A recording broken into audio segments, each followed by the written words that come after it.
Não existe plano diretor para estados e para a União, existe para os municípios. Conte com Deus, conte com a gente, pode contar. Olá pessoal, tudo bem? Estamos aqui para mais uma edição do nosso Pode Contar. Eu quero pedir a você que antes de nós iniciarmos, porque o tema hoje é um tema de interesse de todos, que você possa curtir aqui o nosso canal, compartilhar, ver aí quem é o seu amigo contador, seu colega, com quem que você quer compartilhar esta informação, esta mensagem de hoje. E vamos receber hoje, estamos aqui já nos nossos estúdios em Alphaville, com o nosso querido amigo João Altair Caetano dos Santos. João Altair é um amigo de longas datas, contador, advogado, empresário contábil, foi presidente do nosso CRC de Rondônia, Estado do Norte, conselheiro do Conselho Federal de Contabilidade, foi vice-presidente do CFC, é atual secretário de Fazenda da cidade de Porto Velho e membro do Conselho Fiscal da Abrasf. A Abrasf é a Associação Brasileira de Secretários Municipais de Finança e Fazenda. João Altair é um profissional respeitado e hoje tem um papel fundamental na discussão do municipalismo. Aliás, a gente estava conversando aqui nos bastidores e vamos falar um pouquinho sobre isso, João. Hoje nós temos muitos contadores que são secretários de Finanças, secretários de Fazenda, e nós vamos falar sobre isso. Portanto, João, primeiro aqui, as nossas boas-vindas. O tema de hoje é os desafios da reforma tributária para o municipalismo. Seja bem-vindo, João.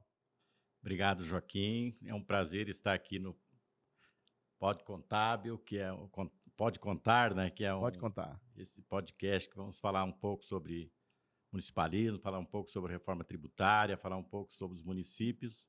Então é um prazer estar com você. Vamos bater um papo sobre esse assunto que é tão palpitante, principalmente com a classe contábil brasileira, que está envolvida diretamente nesse processo. Então esperamos aí algumas reformas profundas, com certeza vão ser bastante desafiadoras também.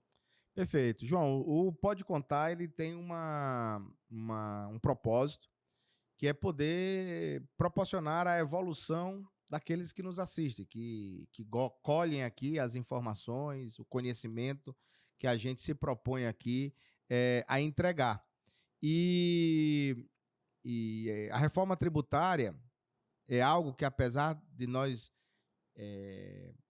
sempre trazermos o contador para o centro dessa discussão, a reforma tributária ela impacta a sociedade como um todo, ela impacta aos investimentos do Brasil, impacta os empresários, impacta os trabalhadores, ou seja, impacta os mais de 215 milhões de brasileiros, como os governos, as instituições.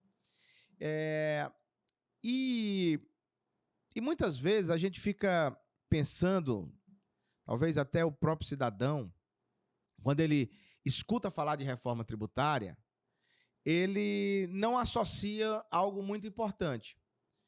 Talvez ele olhe para essa discussão e diga, isso é o governo federal tratando deste tema. Às vezes ele até olha, porque se discute muito a guerra fiscal entre os estados, então são os estados tratando deste tema, mas poucas as vezes eles fazem menção ao município. E eu destaco sempre, eu atuei muito com governos municipais e tive um momento da minha jornada profissional que nós fazíamos os planos diretores municipais, os planos diretores das cidades, municipais não, das cidades. E ali, um destaque foi muito importante para mim. Ora, não se tem como fazer um plano diretor de cidade. Não se tem como fazer um plano diretor de estado. Não se tem como fazer um plano diretor de união. Você tem como fazer um plano diretor de município. Porque ali onde as pessoas vivem, as pessoas não vivem no estado ou na união, as pessoas vivem nos municípios. Então isso traz uma reflexão muito grande, porque, olha, se as pessoas vivem nos municípios, a ponta lá na ponta é onde tem que ter a entrega. Ainda que essas entregas possam ter participação dos estados e ou participação da União. Mas a grande entrega, a responsabilidade da ponta é dos municípios, é onde as pessoas moram. E por isso é onde elas pagam, têm o direito de ir e vir, tá onde? Nas cidades. As suas moradias estão aonde? Nas cidades. E os municípios são arrecadadores próprios, mas são também recebedores de transferências constitucionais, tanto da União como dos estados. Então, a minha primeira pergunta para você é: quais são os desafios da reforma tributária para os municípios onde as pessoas moram? Joaquim, você fez um preâmbulo muito importante, e aí veja bem, cidadão comum, a grande massa, me parece que está meio alheio ao processo. É como se não fosse com ela o que está acontecendo no Congresso Nacional, nas discussões, na União, no Planalto, enfim. Os municípios são a parte mais importante do processo, e eu digo com toda tranquilidade que é a parte mais frágil nas discussões. Para você ter uma ideia, logicamente nós temos mais de 5.500 municípios, e a grande maioria sobrevivem com transferências constitucionais. E na Constituição, na forma que está sendo foi aprovada a emenda constitucional, 15 dos 27, 15 representantes no comitê gestor, que é quem vai ditar as regras, que vai ser o responsável pela elaboração das normas, enfim, para ser o gestor do projeto todo. 15 são representantes dos pequenos municípios e 14 dos municípios maiores. Então, você já vê que já tem um desequilíbrio aí. Numa votação, é óbvio que os municípios menores sempre vão prevalecer sobre os maiores. E aí vem a grande questão, que hoje, ao longo dos anos, a gente percebe que o ISS, que é o principal imposto dos municípios, principalmente das grandes cidades, ele vem numa crescente, né? O ICMS, que é o imposto de circulação de mercadoria dos estados, ele vem numa descendente. Então, o que está acontecendo? Os estados, principalmente, eles se aperceberam disso. E hoje, para eles, é muito importante essa mudança de forma de tributação para eles recompor as suas finanças propriamente dito. A reforma tributária ela veio com um olhar assim, o que está hoje não serve, está ultrapassado, é extremamente burocrático, não alcança essa guerra fiscal. Ela tá mais forte, a guerra fiscal, do que propriamente as normas de tributação. Então, aqueles grupos que têm um lobby mais forte estão predominando. Então, a ideia da reforma ela veio para corrigir isso. E eu até penso que, no longo prazo, ela vai ser boa, ela vai trazer uma melhora para a sociedade. E o desafio para os municípios, qual é o grande desafio?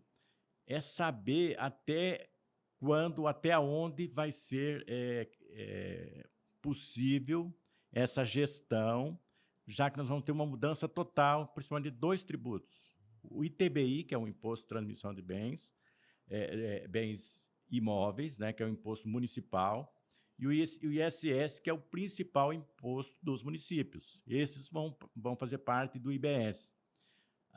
E aí vem uma discussão, como será o crédito, por exemplo, para o município, para o contribuinte do ITBI, que vai ter que pagar um IBS de 17%, que hoje é 2%. Ele vai poder se aproveitar de alguns créditos. Mas quais seriam esses créditos? Qual seria aí vem a grande questão de qual será a métrica para poder dar um equilíbrio de não ser uma carga tributária muito alta. Porque hoje o cidadão paga 2%. Então, os municípios os grandes municípios, as capitais, por exemplo, o município de São Paulo. O carro-chefe da tributação do município de São Paulo é o ISS e o próprio ITBI, que é muito alto. Então, esses vão participar para o IBS, aonde terá um comitê gestor que terá a sua maioria dos pequenos municípios. Então, esse é um desafio muito grande. E aí vem a insegurança desses municípios, se terão dinheiro suficiente para fazer frente as grandes demandas que são a educação, a saúde, a limpeza urbana, enfim, os investimentos na qualidade, na melhoria de vida do cidadão que mora no município, né? Que é onde a parte que é por isso, como você bem colocou, não existe plano diretor para estados e para a União, existe para os municípios. Então, ali que está o cidadão. Então, a reforma, em princípio, ela vem para corrigir algumas distorções, e eu até acredito que a reforma vai ser boa no longo prazo, mas no início, na fase de transição, que vai até 2033, nós teremos grandes desafios. Os municípios, as finanças municipais vão ter grandes, como é que eu diria, barreiras para serem ultrapassadas, até porque para treinamento, formação de pessoal, porque as normas serão totalmente diferentes, regras novas que serão implementadas. Agora, veja só, João, você trouxe aí uma reflexão importante, mas eu ainda queria fazer uma provocação maior. Nós temos o IBS, que é o novo imposto que impacta nos municípios, né? Como você falou, vai ter um comitê gestor, e ele compõe os ainda atuais, mas futuramente os antigos, ISS e ITBI. O IPTU muda a regra também? O IPTU permanece com a gestão dos municípios. Esse Então, não fará parte da reforma tributária. Então, o IPTU, a taxa de iluminação, a taxa de lixo, aquelas outras, isso continua com a autonomia do município. Exatamente, permanece com a gestão dos municípios. E aí eu faço a seguinte pergunta para a gente poder refletir sobre a função social do imposto e a cultura do brasileiro. Eu recordo-me, e também atuei uma época na contabilidade pública, ali na implementação da Lei de Responsabilidade Fiscal, no ano de 2001, e naquela época, veja só, nós estamos falando aí de 23 anos atrás, não existia nota fiscal eletrônica. A tecnologia ainda era primária. E a arrecadação tributária municipal era quase que manual. Eram os blocos de notas, que tinham aquelas 3, 4 vias, aquilo teria que ser prestado conta numa periodicidade, e dali o município apurava. O Estado apurava. E havia uma renúncia de receita muito grande. IPTUs não eram cobrados, ISS não eram cobrados, e com a tecnologia, esses impostos foram cada vez mais diminuindo a renúncia de receita, e os municípios aí passando a ter uma lei de responsabilidade fiscal que passava a impor algumas consequências de uma possível renúncia de receita, e a cultura e a arrecadação municipal aumentou. Se não me falha a memória, o dado é que hoje os municípios brasileiros arrecadam de receitas próprias, excluindo as transferências constitucionais, algo em torno de 175 bilhões de reais. A minha pergunta vai: os municípios estão preparados agora, tecnologicamente, para essa reestruturação dos municípios? A União, que será a receptora desses impostos agora, com um imposto único, e depois ela fará a repartição conforme o regramento da própria lei, está preparada tecnologicamente para trazer essa segurança aos municípios? Eu diria que as maiores cidades, sim, elas estão preparadas. As maiores cidades, eu cito o caso da minha cidade, que é Porto Velho. Nós investimos muito nos últimos anos em tecnologia, investimos muito em sistemas de banco de dados. Hoje tem banco de dados em nuvem, tem físico, então, e equipamento, equipamos a secretaria. Então, as cidades maiores, eu não tenho dúvida que elas estão preparadas. E os menores municípios, praticamente não vai mudar muito, porque elas sempre dependeram das transferências constitucionais. Eu diria que talvez uns 90% dos municípios sobrevivem com as transferências constitucionais. Então, para esses não vai ter muita mudança. Agora, qual é a preocupação nossa, por exemplo, no caso das maiores cidades? E a perda de autonomia. Porque com a reforma tributária, Joaquim, o Pacto Federativo não existe mais. Quer dizer, a autonomia da cidade, por exemplo, nós tínhamos autonomia para administrar o ISS, não teremos mais. Tanto é que a proposta da Abrasf, que era a proposta que era do senador Ariovisto, era uma proposta mais simples, de simplificar a forma de cobrança. Criaria-se um ISS único, criaria-se um ICMS único no Brasil, com uma regra que valesse para São Paulo e valesse para qualquer cidade do Brasil, a regra fosse a mesma. Se fosse constituir uma empresa lá em Porto Velho ou lá em Porto Alegre, a regra tributária seria a mesma. Esse era o sonho da Associação das Capitais, da Abrasf, que era a nossa proposta. Mas foi vencido, não foi nem apreciado, porque o objetivo era outro, era trazer o IBS, criar um IVA dual, que é hoje o IVA dual, que nós temos a CBS, que vai cuidar dos tributos federais, né? E o IBS, que vai cuidar dos municipais. O IBS somente ICMS, ITBI e ISS, e o CBS, que vai cuidar do PIS, COFINS, o IPI, enfim, o IOF, alguns impostos federais. E nós vamos ter aí uma fase de transição, de maturação. E eu acredito que a ideia é que esse ano, porque o ano, obedecendo o princípio da anualidade, o ano que vem só implanta, já inicia-se, se aprovar esse ano. E a gente sente que existe esse desejo do Congresso e do próprio Palácio do Planalto de se aprovar esse ano. Logicamente, aí vem depois as regulamentações das leis complementares, porque agora tudo será alterado por lei complementar, que depois vão ser regulamentados. Então, o caminho ainda é muito longo, tá? O caminho é muito longo. Mas eu vejo um ponto positivo nisso. É que nós vamos ter, paralelo, em tese, duas contabilidades. Uma que vai atender o novo sistema, que é o IBS-CBS, que é o IVA dual, e o sistema atual, que mantém a tributação de todos os tributos. E aí vai se reduzindo as alíquotas do existente e aumentando o IVA dual até chegar em 2033, nós estarmos com a alíquota final e extinguir os demais tributos. E aí vem a questão a importância dessa contabilidade dos municípios também e dos estados também. E aí vem também uma questão, a questão o desafio grande teremos recursos suficientes para fazer frente à busca de atender o cidadão lá com investimento no social, que é uma demanda muito grande dos municípios? E eu acredito que sim, porque as reformas sempre se preocuparam muito em manter a receita atual e nunca reduzir a receita. Normalmente se aumenta a carga tributária, não se reduz. Num primeiro momento, eu acredito que nós vamos ter um aumento na carga tributária. O governo disse que não é possível aumentar a carga tributária.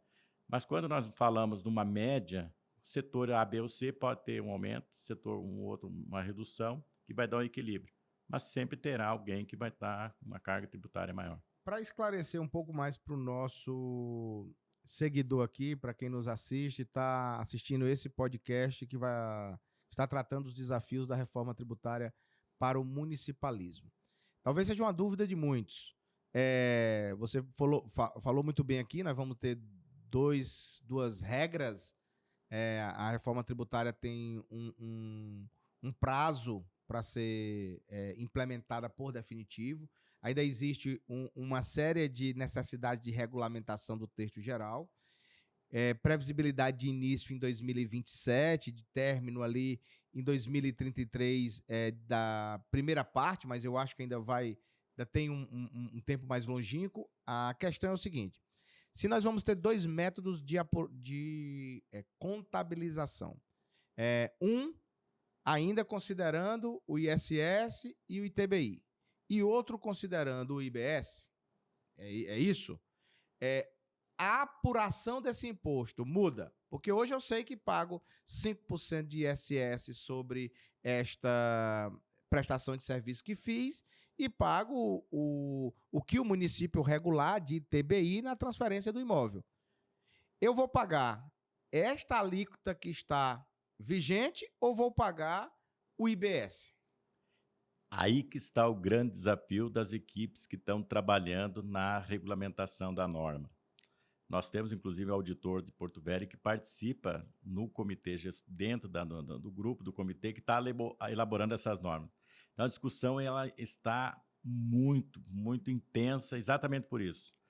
Porque no IBS nós teremos créditos diferentes que vão ser autorizados para quem for no momento de fazer o pagamento. Então, nós vamos ter no IBS um início, digamos, de uma alíquota de 1%.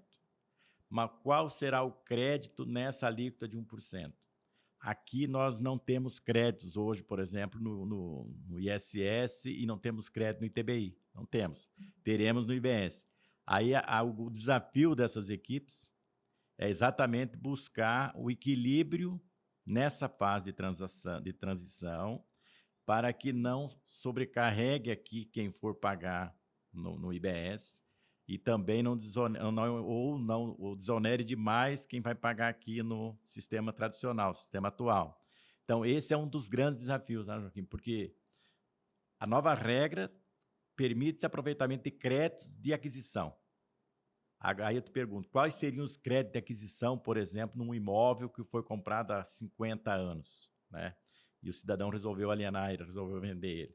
Então, essas são o caminho ainda é muito longo. Por isso que nós falávamos antes do início, que nós que trabalhamos na área contábil, trabalhamos na área tributária, nós vamos ter que pegar o que nós aprendemos até a reforma tributária e colocar aqui no cantinho de vez em quando e dar uma olhadinha no que tem ali. E nós vamos ter um arquivo novo aqui para não ter que nos debruçar sobre ele, sobre os seus mistérios, para poder implementar a nova regra, buscar os novos conhecimentos. Então, existe um risco muito grande se ter novas demandas judiciais entre municípios e estados contra a União para discutir créditos. Joaquim, aí também você imagina,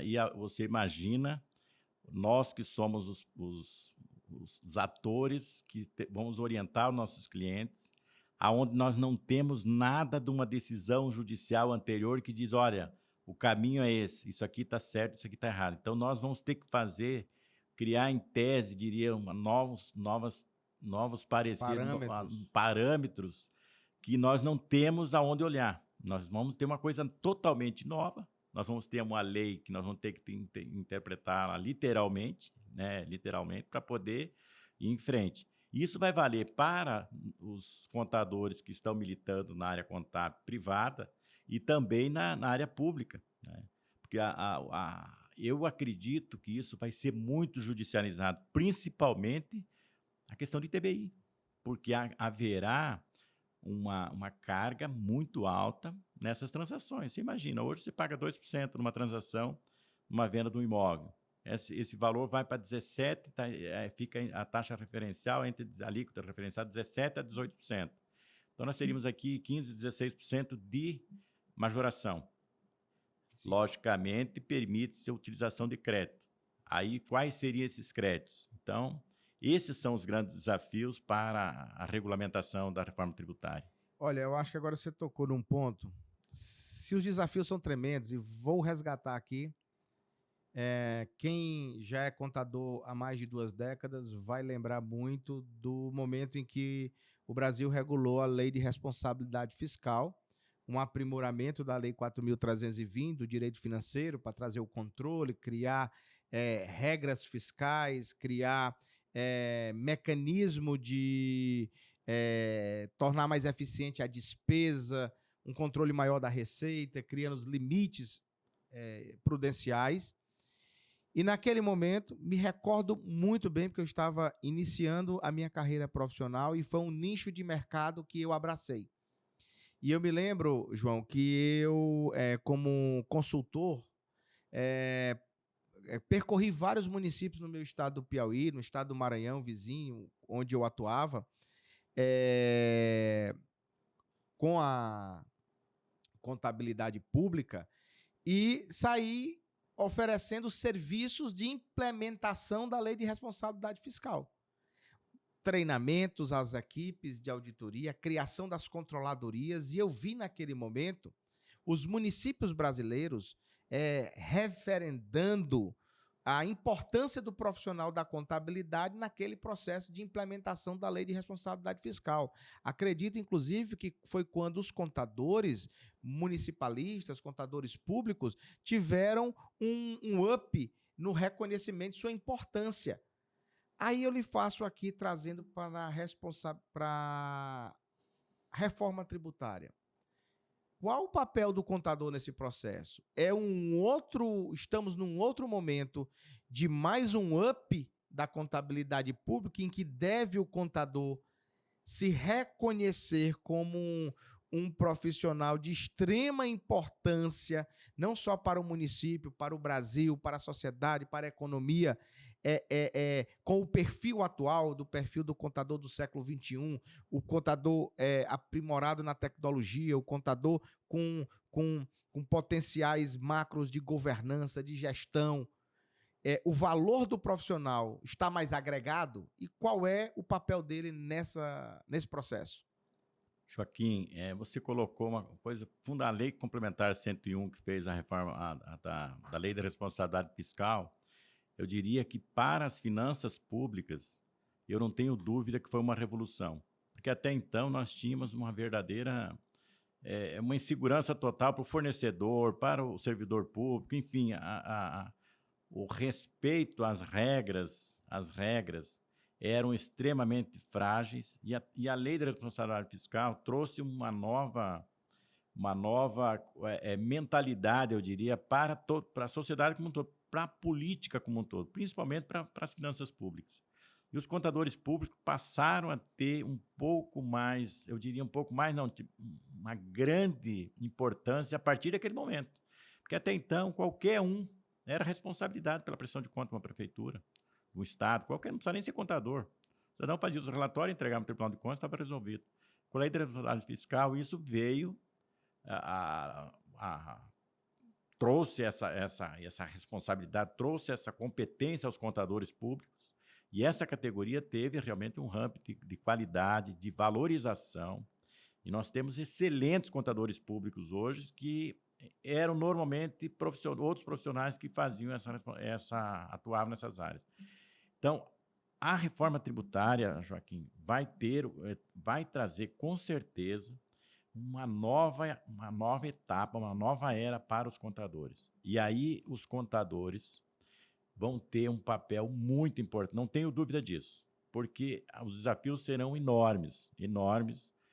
E aí os profissionais que tiver essa visão de agregar tecnologia, usar a inteligência artificial, trazer para suas empresas, trazer para o seu trabalho e se dedicar mais a ser lá um cognitor, ser realmente um profissional que vai orientar os seus clientes quais são os melhores caminhos dentro da legalidade para fazer um planejamento tributário e eu diria para cumprir as normas tributárias, as novas normas tributárias. Então, o papel do contador.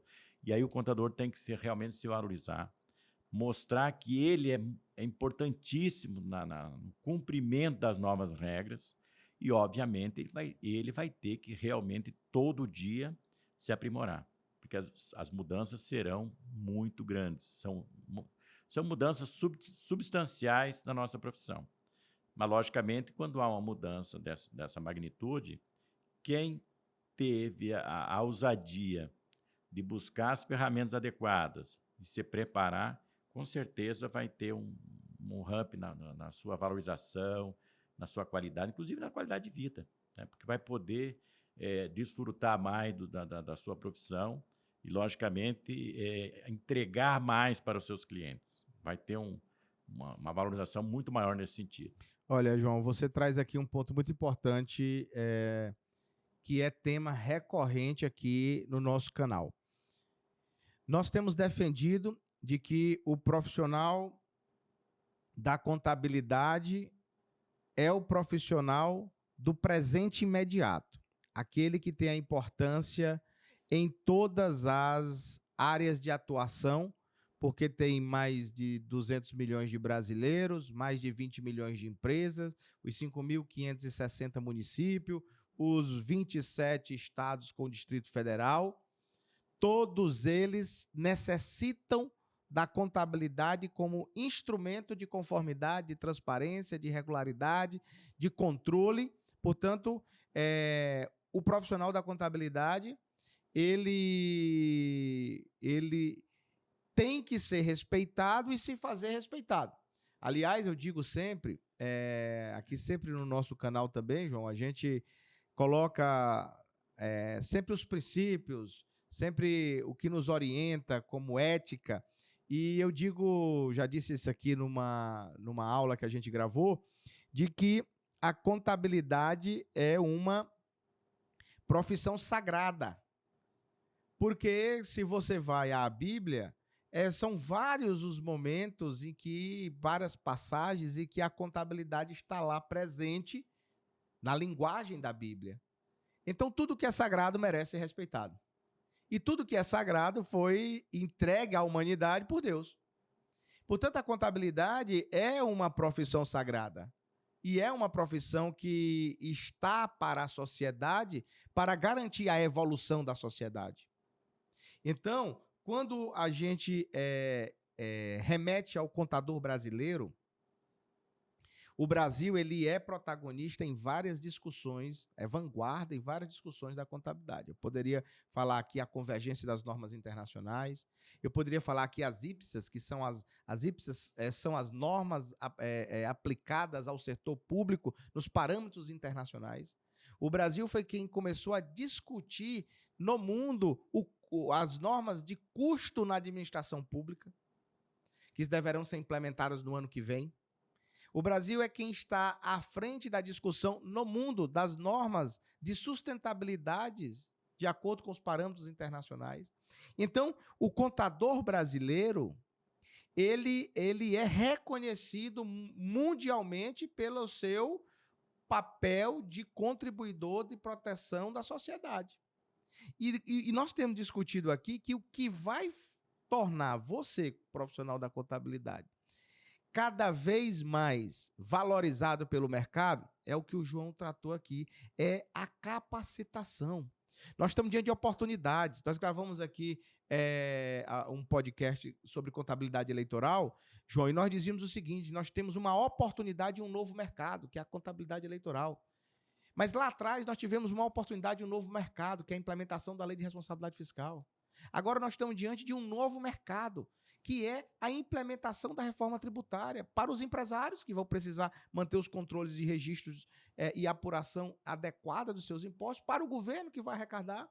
Portanto, a ordem do momento é capacitação. A ordem do momento é aprimoramento de conhecimento e expansão de mentalidade, para que nós possamos nos absorver desta oportunidade para o profissional da contabilidade, que é a reforma tributária. Alguns reclamam que vão ter mais trabalho, mas ora, quanto mais trabalho, mais oportunidades. O que nós temos que estar é afinado com a tecnologia como nossa aliada e preparados para nos posicionar. João, eu queria aqui agora repercutir uma questão sobre o impacto todo dessa reforma tributária nos municípios. Como nós dissemos no início, é nos municípios onde as pessoas vivem e é no município onde as políticas públicas municipais efetivamente repercutem. A educação, o Estado tem um papel, o município tem o papel preponderante, que é a educação infantil, a educação do início, da criança, do adolescente. No município está o atendimento à saúde básica. No município está o saneamento. No município está a coleta de lixo, a iluminação pública. Mas no município também está a guarda patrimonial. E eu me lembro, numa discussão, talvez de uma década atrás, ou um pouco mais, onde a União começou a municipalizar mais os serviços públicos. E é naturalmente que, se o município passa a ser responsável por esses serviços públicos com mais intensidade, a necessidade de recursos para financiar esses serviços públicos vai na proporcionalidade. Então, você falou aqui da preocupação com a autonomia municipal na cobrança dos impostos, que é a Receita. E como é que os municípios brasileiros estão vendo esta repercussão na garantia da entrega das políticas públicas com eficiência e do atendimento a quem mais tem interesse no Brasil, que é o cidadão? Joaquim, esse eu não tenho dúvida que é uma dúvida muito grande, um desafio muito grande. Um desafio muito grande. Hoje nós temos um planejamento fiscal e nós tivemos, só citar um exemplo, as mudanças, como elas podem impactar no planejamento. Quando, em 2022, o governo federal resolveu reduzir as tarifas, as alíquotas do ICMS, dos combustíveis, energia elétrica das comunicações, teve um impacto extremamente agressivo nas contas municipais, na conta dos estados. Por quê? As suas principais fontes de arrecadação foram impactadas, que é o ICMS. Isso os estados arrecadam, repassam para os municípios. Então, essa mudança de regra dentro do planejamento, dentro do orçamento municipal, ela pode ser totalmente de desestruturar. Isso aconteceu em 2022, final de 2022. Aqueles municípios que não tinham reserva financeira tiveram problema para fechar suas contas. Então, o desafio qual é? Hoje, os municípios eles têm autonomia de administrar o ISS, administrar o ITBI, administrar o IPTU, a coleta de lixo, enfim, essas taxas e as tarifas que são os impostos que são de sua responsabilidade. A perda da autonomia, que seja a dúvida, onde que fica a dúvida para as cidades maiores. Essas decisões que serão tomadas pelo comitê gestor, elas vão ao encontro do que aqueles cidadãos que moram nas grandes cidades precisam e necessitam, que as demandas, por exemplo, de saneamento básico, de esgoto, de tratamento de lixo, é muito maior, demanda de investimentos muito maiores que nas pequenas cidades, onde ela não tem essas demandas, essas demandas não são tão agressivas, digamos assim. Então, esse equilíbrio entre o que nós teremos de receita futura, com os nossos dispêndios, que já são garantidos, eles vão acontecer de qualquer forma, né? Para que a gente possa fazer frente a essas despesas. Então, esse é um desafio muito, muito grande. Eu acredito que o papel do comitê gestor vai ser muito importante para isso. Mas, logicamente, no Brasil, a política ainda ela é muito instável, e isso preocupa a nossa associação, que é das capitais. A própria FNP, que representa as 400 maiores cidades do Brasil, nós temos uma participação nossa também junto à FNP. Essa é uma preocupação muito grande. Agora, vai ser uma fase de transição, né? E eu acredito que o legislador vai fazer as correções necessárias. Nós vamos trocar o pneu do carro com ele andando, isso vai ser fato, né? Porque é uma coisa totalmente nova, Joaquim, porque isso vai ser uma revolução, né? E aí, como você bem colocou, para nós profissionais, para o contador, ele vai ter um papel muito mais importante. Às vezes se comenta, olha, a profissão do contador ela vai se extinguir pela tecnologia. Não, a tecnologia ela vem com uma ferramenta que o contador terá que utilizar ela em seu favor. E ele fazer o papel de consultor, daquele profissional que vai orientar o seu cliente onde a atividade dele principal, que é gerir o seu negócio, que é empreender, que é fazer as suas empresas rodarem, com a segurança das informações contábeis, um contador preparado. Então, o contador realmente vai ser peça fundamental nesse processo.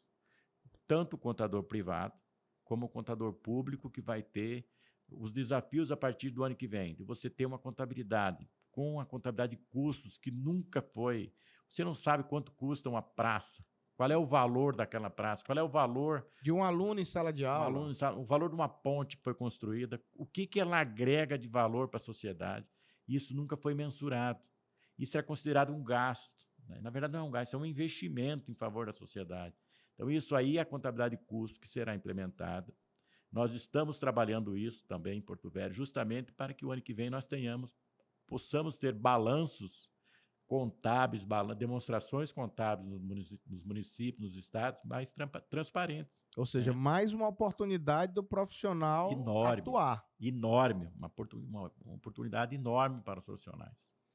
Muito bem, João. Olha, dizer primeiro da satisfação de receber aqui, diretamente lá de Rondônia, do estado de Rondônia, da cidade de Porto Velho, meu amigo João Altair, um profissional competentíssimo, empresário renomado, uma pessoa que tem contribuído muito para a contabilidade do Brasil, e vim discutir com a gente, porque assim como o João, eu não sei se tem um número, quantos contadores hoje são secretários de Finanças e Fazenda? Nós temos três que são militantes na área, estamos 3 no país, nas capitais. Nos estados, nós temos muitos profissionais. Muitos profissionais da contabilidade, em outros municípios. Então, assim, se o gestor tiver juízo, ele chama sempre um contador ali para estar na Secretaria de Fazenda, na Secretaria de Finanças, que é já uma garantia de controle maior. E eu extraio aqui, João, agradecendo você mais uma vez, até aproveitar aqui para também publicamente agradecer a sua recepção quando estive lá em Porto Velho, recebido com muito carinho por todos os meus amigos que moram nesse estado tão querido da região norte, um estado, toda vez que eu vou a Porto Velho, eu vejo o crescimento da cidade, o crescimento do estado, as oportunidades que vão sendo trazidas para a população e a própria estruturação da cidade, né? E do estado. Então, assim, nesse nosso Pode Contar de hoje, ficou caracterizado mais 3 atributos aqui da importância do profissional da contabilidade no setor público e da importância do profissional da contabilidade nos desafios do municipalismo brasileiro com a reforma tributária. E este profissional estará posicionado para esta oportunidade se ele tiver investido em qualificação, com disposição de fazer o protagonismo da contabilidade, com seu conhecimento e tendo reconhecimento da função social do município, do imposto, impactando nas políticas públicas. Portanto, a você, profissional da contabilidade, estamos diante de um grande cenário de oportunidades para mais um up nessa atuação de mercado. João Altair, muito obrigado pela sua presença no nosso podcast, o Pode Contar, que veio para compartilhar conhecimento e melhorar a vida dos nossos profissionais da contabilidade, com informação, conhecimento e a vida das pessoas das que desfrutam dos temas aqui tratados. Obrigado, Joaquim. Eu que agradeço o convite para participar desse Pode Contar, trazer um pouco da nossa experiência, um pouco da nossa vivência nessa militância. Eu que já tenho 39 anos de profissão, já estou na praça, aí, como diz, há muito tempo. Poder discutir, conversar um pouco, bater um papo realmente sobre a profissão. E realmente nós teremos desafios muito bons pela frente e que tenhamos a sabedoria de aproveitar essas oportunidades, que a reforma tributária será uma cesta de oportunidades para os profissionais, e eu acredito que nós, com certeza, colheremos bons frutos pela frente. Muito obrigado. Obrigado, e mais uma vez aqui a nossa gratidão em receber o contador João Altair, e a você que nos segue, que nos acompanha aqui nas redes sociais, nosso canal de YouTube, mande sua pergunta. Traga sugestões de temas para que a gente possa debater aqui. Aliás, eu tenho um quadro aqui que é só para responder perguntas, e eu quero receber a sua pergunta, porque todas as perguntas são provocativas para que nós possamos fazer as reflexões devidas. Conte com Deus, conte com a gente, pode contar.